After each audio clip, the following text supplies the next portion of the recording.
une vidéo pour les débutants en spiritualité. Quand voilà, on s'intéresse un petit peu à l'au-delà, on a des questions un petit peu existentielles, puis on ne sait pas trop par quoi commencer. Il y a quelque chose, moi, il y a un bouquin que j'aime beaucoup recommander. Il est dingue. Conversation avec Dieu. Moi, je dis toujours en anglais. Je pense qu'à un moment donné, vous allez remarquer que les titres sont en anglais. Et bon, ça se trouve en français sans problème. Voilà, c'est de Neale Donald Walsch, c'est ça ? Ouais, Neale Donald Walsch. Et ça date des années 90. Donc en fait, ce bouquin-là date de 30 ans, ça doit être peut-être 92, 93 le premier. Et c'est absolument fabuleux. Et c'est complètement actuel. C'est ça il y a un côté très très intemporel dans les bouquins Conversation avec Dieu. Parce qu'en fait, c'est une trilogie à la base. Donc il en a sorti 3 à quelques années d'intervalle, donc dans les années 90. Donc doit dater de 25 ans le troisième. Et puis ensuite, il y en a eu plein d'autres. Il y en a eu plein d'autres, mais c'est pas tout à fait c'est la suite, sans être... Voilà, c'est un petit peu différent. La trilogie, la première trilogie, elle est vraiment excellente. Et puis les 3 bouquins vraiment se complètent. Même si on n'a pas forcément besoin de lire le suivant pour comprendre le celui d'avant. Mais ça vaut vraiment le coup de lire. Alors pourquoi je veux mettre ce bouquin en avant? En fait, c'était en 2015 quand j'ai commencé à m'intéresser à la spiritualité. Et j'avais pas mal de questions déjà sur la vie, sur plein mal de choses.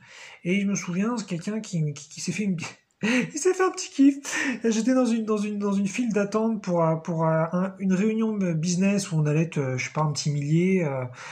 Et puis il y avait quelqu'un qui était là, qui était sympa. Et il y avait un contexte. Et il a commencé à se faire une petite canalisation sur place. Et il m'a dit, c'est bon là, Eric, je suis en train de parler du cœur, tu vois. C'est plus moi qui parle. Je fais, ok, d'accord. Et là, il m'a dit, t'auras des réponses dans Conversation avec Dieu. Bon, d'accord. Et à ce moment-là, je me dis, waouh, je vais lire un livre qui s'appelle Conversation avec Dieu, putain, mais je suis méga perché. Ouais, je suis un ouf et tout, je fais des trucs de dingue. Bon, maintenant, le bouquin, je l'ai lu déjà plusieurs fois. J'ai lu d'autres trucs depuis, donc forcément, c'est l'évolution, c'est rigolo. Mais c'est un bouquin top parce que il est, je trouve, très à la fois, comme je dis, intemporel. Il explique vachement bien des concepts hyper simples. Il touche à tout. Il va toucher aux relations, à la santé, à l'argent, à la sexualité, à évidemment la spiritualité. Il touche à tous les sujets de la vie quotidienne. Et ensuite, il y a même de la géopolitique qui est passionnante. Ça, c'est dans le tome 2, mais c'est top.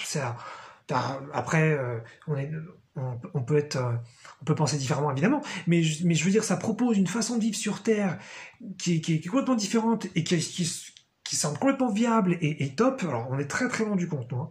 Et puis, dans le tome 3, ça va parler principalement des EHE, qui est un acronyme pour être hautement évolué. Ouais, en anglais, c'est HBE, Highly Evolved Beings. Voilà, c'est ça. Et donc, en fait, c'est quoi? Ça parle un peu des extraterrestres, de ce qui se passe sur d'autres planètes. Et parce que nous, on est une civilisation finalement très primitive, au sens technique, hein. Et donc, il nous explique que sur d'autres planètes, pas sur toutes les autres planètes, mais sur toutes les planètes où il y a de la vie, en général, c'est beaucoup plus évolué que nous. Et comment ils vivent et comment ils conçoivent la vie physique. C'est passionnant parce que c'est finalement très concret et on peut tout à fait comparer avec nous et voir ce que ça veut dire que même si éventuellement on pense que parce que oui, ce que j'ai pas dit au tout début, c'est qu'en fait c'est un livre qui est canalisé par quelqu'un comme vous et moi, mais qui en fait canalise ce qu'il appelle Dieu. Alors après, ça peut être une canalisation X et X il lui a donné 4 lettres, X c'est Dieu. Peu importe. C'est une canalisation, mais on s'en fout en fait que ce soit une canalisation. C'est pas un bouquin où on a besoin de croire dans la spiritualité pour le lire, où on a besoin de croire dans la canalisation. Moi j'y crois, mais c'est complètement personnel, très subjectif. Ce qui compte, c'est ce qui est écrit. C'est vraiment voilà ce qu'on va retirer de l'information. Est-ce que l'information elle est cohérente? Est-ce qu'elle tient la route? Est-ce qu'elle est applicable? Est-ce qu'on peut la comparer avec nous? Est-ce que c'est perché? Est-ce que faut juste croire bêtement ce qui est écrit et c'est tout? Non, non, pas du tout, pas du tout. Donc on pourrait tout à fait penser, en fait, c'est que le gars, il a écrit ses idées à lui.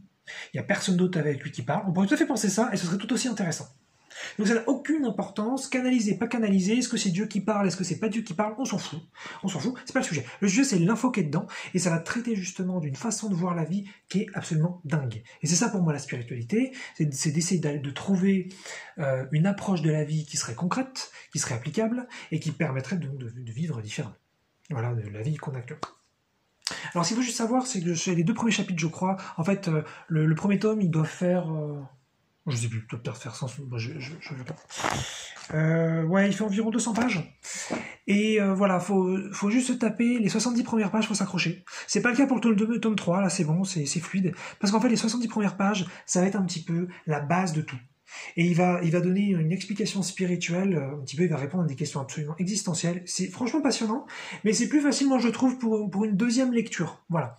Donc, voilà, lisez ça et essayez de vous accrocher. Et après, une fois que vous avez passé ces 2 premiers chapitres, là, on entre vraiment dans le quotidien et c'est top, quoi. C'est top. J'ai l'impression que c'est de cette époque. On a l'impression que le bouquin a été écrit il y a quelques années. Voilà. Et donc, bien sûr, après, on peut aller plus loin. On peut L'auteur, il a fait, je crois, il a fait plein d'associations depuis. Il y a des séminaires annuels. Je sais pas, peut-être pas en France tous les ans, mais en tout cas partout dans le monde. Voilà, bon, moi, je vais pas aller, hein. Mais voilà, c'est vraiment pour moi une référence parce que ça touche à tout. C'est accessible vraiment à tout le monde.